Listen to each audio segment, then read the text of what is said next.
Nimadan cho'chiyapsiz? Cho'chimang. Umuman cho'chish kerak emas. Agar ayb sizdami, bo'ldi, to'lab bering, pulini bering, hisob-kitob qilib oling, bo'ldi, qutulasiz. Nima muammo? Do'konga kelyapti-da, ayb senda bo'ldi desa, do'konchi vah bo'lib turib shunday qatib olyapti. Mos bo'lib olyapti. Unaqa bo'lmang. Ayb sizdami? Sizda bo'lsa ham, sizda bo'lmasa ham cho'chimang. Nimadan qo'rqasiz? Pulini berasiz, bo'ldi, qutulasiz. Muammo hal.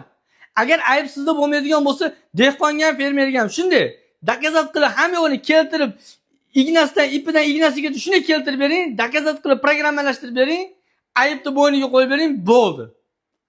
Ayb sizda emasligini xolos qilib qo'ying. O'zingizdan xolis qilib qo'ying shu narsani. Umuman qo'rqmang. Qo'rqmanglar, yangi shagird bo'lib tushgan 5-6 oy bo'lganlarga, boring 2 yillik bo'lgan shagirdlarga ham bu gap. Qo'rqmanglar. Shu boshlig'inglar qarab tur dedimi, qarab turib dori sotsanglar, qo'rqmay sotinglar. Hech qanaqa muammo qilmanglar. Orqanglarda akalar turibdi. Nechta do'konchi bo'lsa, hammasi sizlarni qo'llab-quvvatlaydi. Bilmasanglar so'ranglar maslahat qilib. Aka, menga nima dori beraman deb. Lekin qo'rqmanglar, o'zingizlarga uyering bo'linglar.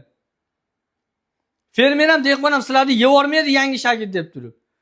Foyda qilsa qildi deydi, qilmasa qilmadi deydi. Bor gapni aytadi. Lekin qo'rqmanglar. Bu yangi bir 2 yilmi, 3 yilmi yo 1 yilmi bo'lgan yangi shagird bo'lib tushgan bolalarga bu. Yoshlarga aytyapman bu gapni. Boshlig'i ketgan, qayerqadir dori yo tovar olib kelgani ketgan, shagirdlar qolgan do'konda, dori foyda qilmadi yo boshqa qilmadi deb kelyapti.